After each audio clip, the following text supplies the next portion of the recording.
ઓમ નમઃ શિવાય। નમસ્કાર મિત્રો, આપ સર્વેનો ધાર્મિક વર્લ્ડમાં ફરીથી હાર્દિક સ્વાગત છે। મિત્રો, હિન્દુ શાસ્ત્રોમાં શ્રાવણ માસને સૌથી પવિત્ર મહિનો માનવામાં આવે છે અને તેમાં પણ આ મહિનામાં ભગવાન શિવની આરાધનાનો અનેરો મહિમા છે। શ્રાવણમાં પણ ખાસ કરીને સોમવારનું વિશેષ મહત્વ રહેલું છે। સોમવારનો દિવસ ભગવાન શિવજીનો ગણાતો હોવાથી આ દિવસે કરેલા ઉપવાસથી ભગવાન શિવજીને વિશેષ કૃપા પ્રાપ્ત થાય છે। શ્રાવણના સોમવાર ઉપરાંત શ્રાવણથી શરૂ કરીને 16 સોમવારનું વ્રત કરવાથી મનોવાંછિત ફળની પ્રાપ્તિ થાય છે। શ્રાવણના આ પવિત્ર મહિનામાં ભક્તો 2 પ્રકારના વ્રતો કરે છે। શ્રાવણના સોમવારનું વ્રત શ્રાવણ મહિનામાં સોમવારે જે ઉપવાસ કરવામાં આવે અને શિવજીની શ્રદ્ધાપૂર્વક પૂજા કરવામાં આવે તેને શ્રાવણ સોમવારનું વ્રત કહેવામાં આવે છે। સોમવારનો દિવસ ભગવાન શિવજીને સમર્પિત છે અને 16 સોમવારનું વ્રત શ્રાવણ મહિનાને હિન્દુ શાસ્ત્રમાં સૌથી પવિત્ર મહિનો માનવામાં આવ્યો છે। આથી આ મહિનામાં 16 સોમવારનું વ્રત શરૂ કરવાથી મનોવાંછિત ફળની પ્રાપ્તિ થાય છે અને તેનું અનેક ગણું પુણ્ય મળે છે। 16 સોમવારનું વ્રત શરૂ કરવા માટે આ સમય ખૂબ જ ઉત્તમ માનવામાં આવે છે। શ્રાવણ મહિનાના પ્રથમ સોમવારથી શરૂ કરીને 16 સોમવાર સુધી આ વ્રત કરવામાં આવે છે। ભગવાન ભોળાનાથને આ વ્રત અત્યંત પ્રિય છે। આ મહિનામાં સોમવારનું વ્રત અને શ્રાવણના સ્નાનની વિશેષ પરંપરા છે। શ્રાવણ મહિનામાં બિલ્વપત્રથી ભગવાન શિવજીની પૂજા કરવાની અને તેમનો જળાભિષેક કરવાથી ખૂબ જ ઉત્તમ ફળની પ્રાપ્તિ થાય છે। શ્રદ્ધાપૂર્વક સોમવારનું વ્રત કરનારા ભક્તોની મનોકામનાઓ ભગવાન શિવ અચૂક પૂર્ણ કરે છે। મિત્રો, હવે શ્રાવણ મહિનાના 16 સોમવારના વ્રતની પૂજા વિધિ વિશે વાત કરીએ તો સવારે સૂર્યોદય પહેલા ઉઠી અને સ્નાન કરવું, ઘરના મંદિરમાં પૂજા અર્ચના કરવી, શિવલિંગ પર દૂધનો અભિષેક કરવા માટે શિવ મંદિરે જવું, શિવજી સમક્ષ આસન પાથરીને બેસવું અને શ્રદ્ધાપૂર્વક મહાદેવના વ્રતનો સંકલ્પ કરવો, આખો દિવસ ઉપવાસ કરવો તેમજ સવારે અને સાંજે શિવજીની પૂજા અર્ચના કરવી, પૂજા માટે તલના તેલનો દીપક પ્રગટાવવો અને ભગવાન શિવને પુષ્પો અર્પણ કરવા, ભગવાન શિવજીને સોપારી, પંચામૃત, નાળિયેર અને બિલ્વપત્ર અર્પણ કરવા, વ્રત દરમિયાન 16 સોમવારના વ્રતની વાર્તા અચૂક વાંચવી અથવા સાંભળવી, પૂજા સમાપ્ત થયા પછી પ્રસાદ વહેંચવો, સાંજે પૂજા પૂર્ણ થયા પછી વ્રતના પારણા કરવા માટે સાત્વિક ભોજન લેવું। મિત્રો, શ્રાવણ મહિનો શિવજીને સમર્પિત છે। આથી કોઈ પણ ભક્ત સાચા મનથી અને આસ્થાપૂર્વક મહાદેવની પૂજા કરે અને ઉપવાસ કરે તો નિશ્ચિત રૂપે શિવજીના આશીર્વાદ પ્રાપ્ત થાય છે। વિવાહિત મહિલાઓ તેના દાંપત્ય જીવનમાં ખુશીઓ લાવવા માટે અને અવિવાહિત યુવતીઓ સારા પતિની પ્રાપ્તિ માટે પણ શિવજીનું આ વ્રત રાખે છે। મિત્રો, હવે આપણે વાત કરીએ 16 સોમવારના વ્રતની વાર્તા વિશે તો 16 સોમવારના વ્રતની વાર્તા આ મુજબ છે। વિદર્ભ દેશમાં અમરાવતી નામનું શહેર હતું। એમાંના મોટા ભાગના રહેવાસીઓ મહાદેવના પૂજારી હતા। એ શહેરના નિર્જન એકાંતમાં એક છેડે સુંદર શિવ મંદિર હતું।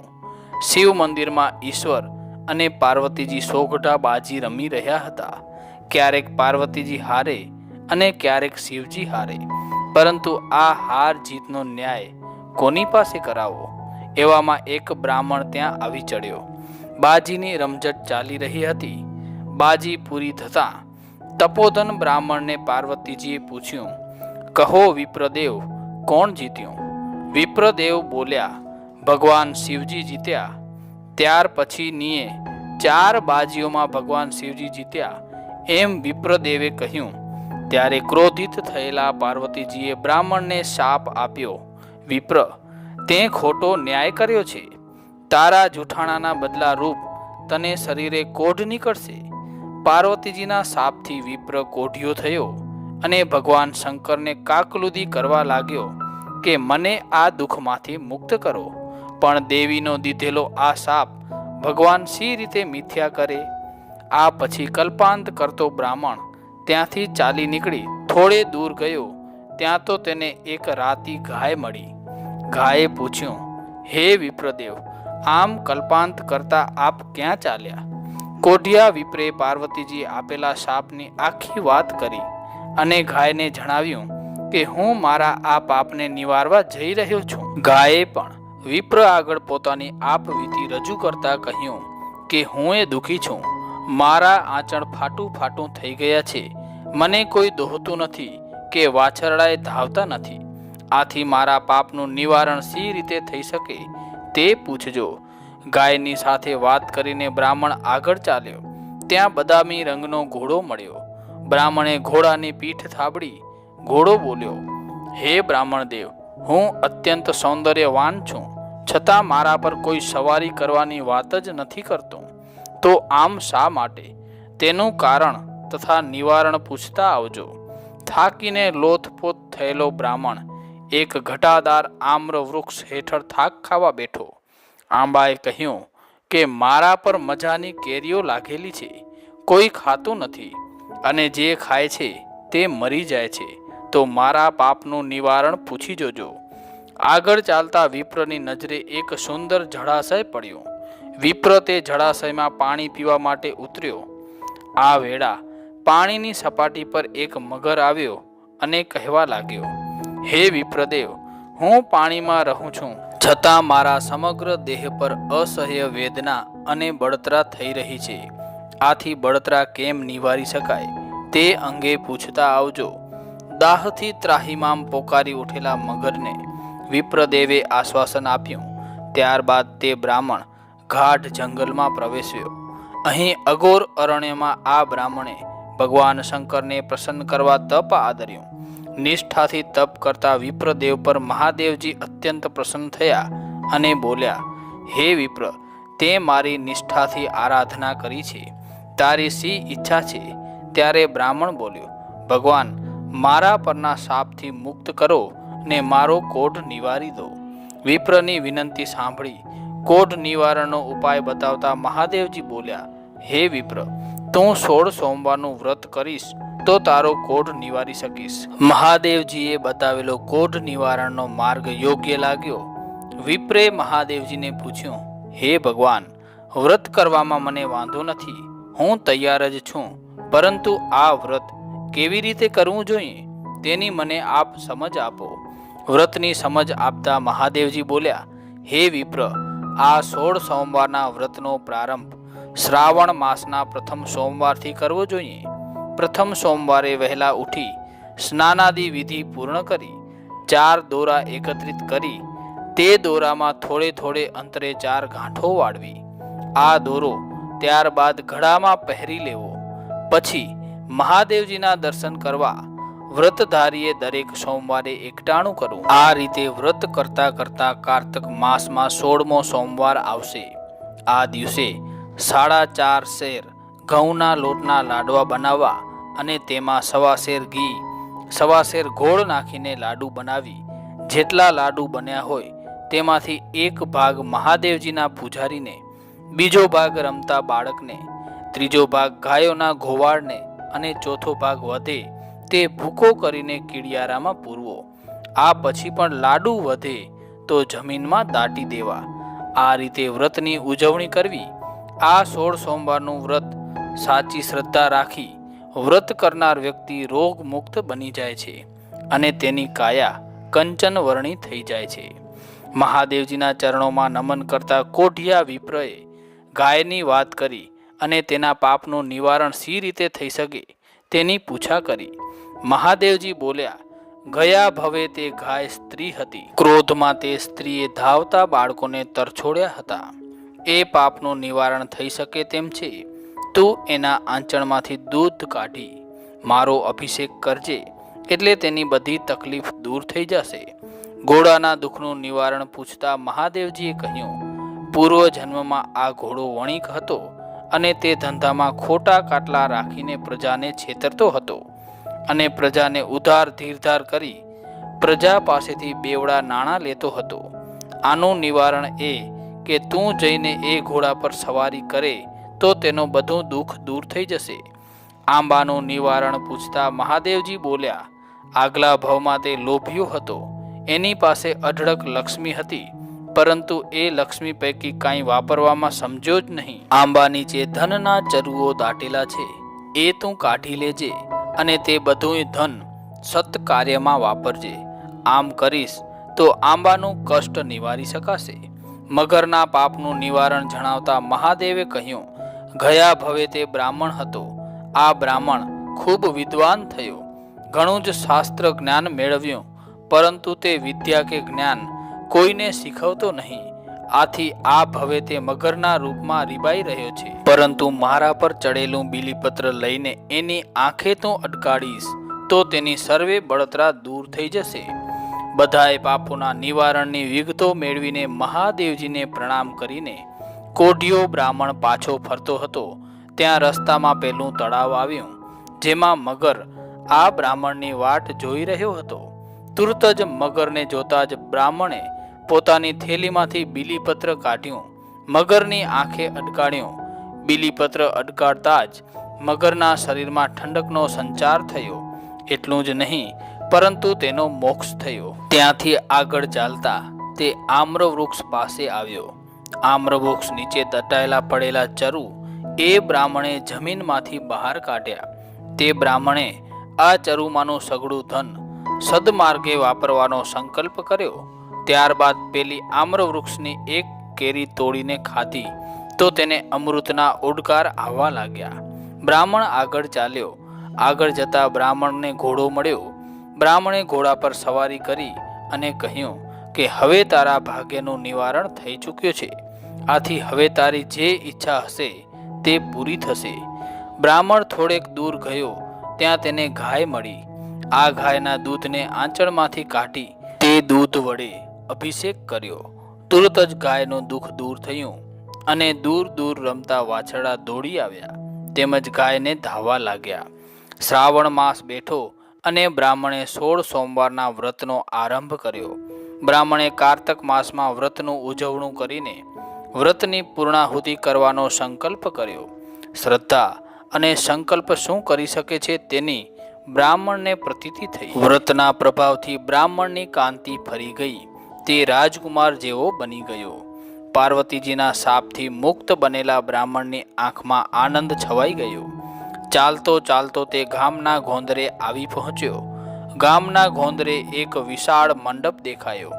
તેણે દેશ વિદેશના અનેક રાજકુમારને મંડપમાં બિરાજમાન થયેલા જોયા. તેણે કોઈને પૂછતા ખબર પડી કે આજે રાજાની કુંવરીનો સ્વયંવર યોજાયો છે. બ્રાહ્મણ આ બધી વિગતો મેળવતો આ બધા દ્રશ્યો જોઈ રહ્યો હતો. ત્યાં તો સૂંઢમાં સોનાનો કળશ રાખેલી હાથણી ઝૂમતી ઝૂમતી આ બ્રાહ્મણ તરફ આવી અને શણગારેલી હાથણીએ કળશ બ્રાહ્મણ પર ઢોળ્યો. આ પછી બીજી અને ત્રીજી વાર પણ બ્રાહ્મણ ઉપર જ કળશ ઢોળ્યો. આથી રાજાએ પોતાની કુંવરીને બ્રાહ્મણને સોંપીને પરણાવી દીધી. બ્રાહ્મણને રાજા પહેરામણીનું સોનું, હીરા મોતી, વિવિધ ઘરેણાં, રેશમી જરીના પોશાકો તથા હાથી ઘોડા આપ્યા. બ્રાહ્મણ કુંવરીને લઈને ધામધૂમથી પોતાને ઘેર આવ્યો. તેની માએ કંકુ અક્ષતથી તેને વધાવ્યો અને શુભાશીષ પાઠવી. 16 સોમવારનું વ્રત કરવાથી મહાદેવની કૃપા બ્રાહ્મણ ઉપર ઉતરી અને તે રાજાની કુંવરીને પરણ્યો તથા સુખ સાહેબીમાં રહેવા લાગ્યો. બ્રાહ્મણનું સમગ્ર જીવન ચિત્ર પલટાયું. તેનું દૈવનું પાંદડું પલટાયું અને હવે તે રાજા બન્યો અને કુંવરી રાણી બની. કારતક માસ આવ્યો, છેલ્લો સોમવાર આવ્યો. હવે 16 સોમવાર પૂરા થતા હતા. રાજાએ આ વ્રતની ઉજવણી કેમ કરવાની છે તેની વિગત સમજાવી, પરંતુ રાણીએ રસોઈમાં 32 ભાતની વાનગીઓ બનાવી હતી. રાજા ભોજન લેવા બેઠો, માત્ર તે પોતાના ભાગની લાડુની પ્રસાદી જમ્યો. સોનાની થાળીમાં લાડુ ઉપરાંત અનેક વાનગીઓ પીરસેલી હતી. રાજા આ જોતા રાણી પર ક્રોધિત બન્યો, કારણ કે વ્રતની ઉજવણીમાં બીજું કાંઈ ખવાય જ નહીં. રાજાએ મહાદેવજીની ક્ષમા યાચી અને ચોથા ભાગનો લાડુ પ્રસાદી તરીકે જમીને વ્રતની પૂર્ણાહુતિ કરી. વ્રત પૂરું થતાં રાજા આનંદ વ્યસ્ત હતો. ત્યાં રાત્રે સ્વપ્નમાં મહાદેવજીએ કહ્યું કે હે રાજવી, તે મારું વ્રત પૂરી નિષ્ઠાથી કર્યું છે, પરંતુ તારી પત્નીએ તારા વ્રતમાં ભંગ પાડવાના પ્રયત્ન કરતા તેને દેશવટાની સજા કર, જેથી તેનું અભિમાન ઉતરે. બીજા દિવસનું પ્રભાત ઉગ્યું. પહેરેલ કપડે રાણીને દેશવટો દીધો. દેશવટો ભોગવતી રાણીની આંખમાંથી શ્રાવણ ભાદરવો વહેવા લાગ્યા. એકથી બીજા ગામ રજળપાટ કરતી તે એક ગામમાં આવી પહોંચી. અહીં એક ઝૂંપડીમાં એક ડોશીને રેંટીઓ કાંતતી જોઈ તે ત્યાં પાણી પીવા ગઈ.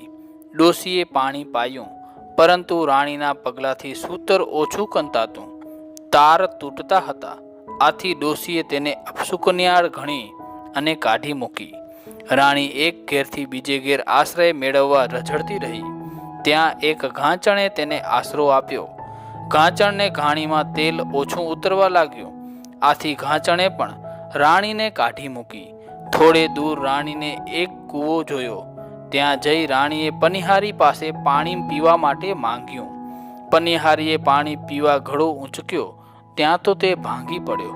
આથી પનિહારીએ તેને હળધૂત કરી. રાણી આગળ ચાલી. ત્યાં મહાત્મા શ્રીની મઢી આવી. અહીં મહાત્માજીએ તેને આશ્રય આપ્યો. તેને જમવા ભોજન આપ્યું તો ભોજનની વાનગીઓના બદલે જીવાત થઈ ગઈ. કોઈ અકલ્પ્ય ચમત્કાર સર્જાયો. મહાત્માજી આ અકલ્પ્ય ચમત્કાર કરી ગયા. આ બધાનું નિવારણ શું તે તેઓએ શોધી કાઢ્યું. મહાત્માજીએ રાણીને કહ્યું કે બેટી, તું ઘણી જ દુઃખી થઈ રહી છે. તારા સૌ સંકટોનો એક જ ઈલાજ છે કે તું મહાદેવનું વ્રત કર. આથી રાણી વ્રત કરવા માટે તૈયાર થઈ. મહાત્માજીએ રાણીને 16 સોમવારના વ્રતની માહિતી આપી. શ્રાવણ મહિનો આવતા રાણીએ વ્રત શરૂ કર્યું અને રાણીએ કારતક મહિનાના છેલ્લા સોમવારે વ્રતની ઉજવણી કરી. વ્રત પૂર્ણ થતાં મહાદેવજી રાણી પર અત્યંત પ્રસન્ન થયા અને રાજાને સ્વપ્નમાં દર્શન દઈને કહ્યું, હે રાજવી, તારી રાણી અઘોર જંગલમાં મારી આરાધના કરી રહી છે, તેને તેડી આવો. આથી બીજા દિવસે રાણીની શોધ અર્થે ચાલી નીકળેલો રાજા મહાત્મા શ્રીની મઢી નજીક આવી પહોંચ્યો. પોતાના પતિને આવેલો જોઈને રાણીના મુખ પર આનંદ છવાયો. તેણે મહાત્માને કહ્યું કે મારા પતિદેવ પધાર્યા છે. આપ શ્રી મને તેઓની સાથે જવાની આજ્ઞા આપો. મહાત્માએ રજા આપતા મંત્રેલા જળથી ભરેલી ઝાડી આપી અને કહ્યું કે બેટી, કોઈને ગમે તેવું દુઃખ હશે તે આ જળ વડે દૂર કરી શકાશે. મહાત્માને પ્રણામ કરીને રાજા તથા રાણી બંને ઘર તરફ ચાલી નીકળ્યા. માર્ગમાં આવતા ફૂટેલા ઘડા સાથે બેઠેલી પનિહારી જોઈ. એની આંખમાં આંસુ હતા. મંત્રિત જળ વડે રાણીએ ફૂટેલો ઘડો આખો કરી આપ્યો અને કહ્યું કે બહેન, આ મહાદેવજીના વ્રતથી સિદ્ધ થયું છે. વ્રત કરનાર સુખ સંપત્તિને પામે છે. તેલ નીકળતું ન હતું તે ગાણી પર જળ છાંટતા તેલ નીકળવા લાગ્યું અને ઘાંચણને રાણીએ મહાદેવજીના વ્રતનો મહિમા વિસ્તારથી સમજાવ્યો. માર્ગમાં આગળ વધતા માલણની ઝૂંપડી આવી. કરમાયેલા ફૂલોના ઢગ આગળ બેઠેલી માલણ આંસુ સારી રહી હતી. રડતી માલણને જોઈને રાણીને દયા ઉપજી. ફૂલ પર રાણીએ જળ છાંટ્યું. બધા ફૂલો તાજા બની ગયા અને ખીલી ઉઠ્યા. માલણને વ્રતનો મહિમા સમજાવી રાણી આગળ ચાલી તો ત્યાં રેંટીઓ કાંતતી ડોશીની ઝૂંપડી આવી. વારંવાર તાર તૂટતા હતા. આથી ડોશી રડતી હતી. રેંટિયા પર રાણીએ પવિત્ર જળ છાંટ્યું અને ડોશીમાએ રેંટીઓ ફેરવવા માંડ્યો. આખાને લાંબા તાર નીકળવા શરૂ થઈ ગયા. આથી ડોશીએ રાજા રાણીને શુભાશીષ આપ્યા. આખરે રાજા રાણી રાજમહેલે પહોંચ્યા. રાણીએ આખાએ ગામને જમવાનું નોતરું આપ્યું. નગર આખામાં રાજાએ ઢંઢેરાવ પીટાવ્યો કે આજે સાંજે નગરમાં સૌ કોઈ રાજમહેલની સામેના મેદાનમાં જમવા પધારે. સૌ માટે રસોઈ તૈયાર હતી. ઢળતી સંધ્યાએ સૌ સાથે બેસીને જમ્યા, પરંતુ રાણી જમી નહીં. રાજાએ પૂછતા તેણે કહ્યું કે મારે તો એકટાણું છે. મહાદેવજીની વાર્તા કહીને જમવાનું છે. આથી ગામમાંથી કોઈ ભૂખ્યાને બોલાવી લાવો. ગામમાં રાજાએ ભૂખ્યા માણસની તપાસ આદરી. એક કુંભારના ઘરમાં ડોશીમાં ભૂખ્યા હતા. સાસુ વહુનો ઝઘડો થતા સાસુ ભૂખી હતી. તે કાને બધિર અને આંખે અંધ હતી. ડોશીને પાલખીમાં રાજમહેલમાં લાવવામાં આવી. ડોશીને પાટલે બેસાડ્યા અને મોટો સાથ દઈને કહ્યું કે માજી, હું મહાદેવની વાર્તા કહું છું તો વચમાં જય મહાદેવ એમ હુંકારો દેજો. રાણીએ વાર્તા શરૂ કરી. ડોશીને સંભળાય કે ન સંભળાય છતાં જય મહાદેવ હુંકારો દેતી હતી. વારંવાર મહાદેવના નામ સ્મરણથી ડોશીની બધિરતા ચાલી ગઈ. આંખોમાં તેજ આવી ગયું. ડોશી આનંદમાં આવી રાણીને કહેવા લાગી કે બેટી, હવે હું સાફ જોઈ શકું છું અને કાને બરાબર સાંભળું છું. આમ કેવી રીતે બન્યું? રાણીએ આખી ઘટના પર કોનો પ્રભાવ છે તે સમજાવતા કહ્યું કે માજી, 16 સોમવારના મહાદેવજીના વ્રતથી આ બન્યું છે. તમે આ વાર્તા સાંભળી તેનું આ ફળ મળ્યું છે. ડોશીને આ વ્રત કરવાની ઈચ્છા થઈ. 16 સોમવારનું વ્રત કેમ કરવું એની સમજ મેળવીને ડોશીમાં ઘેર ગયા. ડોશીને દેખતા અને સાંભળતા જોતાં જ ઘરમાં સૌના ચહેરા પર આનંદ છવાયો. ઘરમાં છોકરો અને છોકરાની વહુ આ સી રીતે બન્યું તે પૂછતા હતા. આથી ડોશીએ મહાદેવજીના વ્રતનો મહિમા સમજાવ્યો. છોકરા અને છોકરાની વહુએ પણ 16 સોમવારનું વ્રત કરવાનો સંકલ્પ કર્યો. 1 વર્ષ પછી રાણીએ તેજસ્વી પુત્રને જન્મ આપ્યો. કુંવર દિવસે ન વધે તેટલો રાત્રે વધે અને રાત્રે ન વધે તેટલો દિવસે વધવા લાગ્યો. કુંવર મોટો થતાં તેને ગાદીએ બેસાડવામાં આવ્યો. કુંવર પણ ભાવથી મહાદેવજીની ભક્તિ કરવામાં તલ્લીન બની ગયો અને સુખ ચેનથી રાજ કરવા લાગ્યો. હે મહાદેવજી, જેવા રાજા રાણી અને કુંવરને ફળ્યા એમ આપનું વ્રત કરનાર સૌ કોઈને ફળજો. હર હર મહાદેવ. ઓમ નમઃ શિવાય.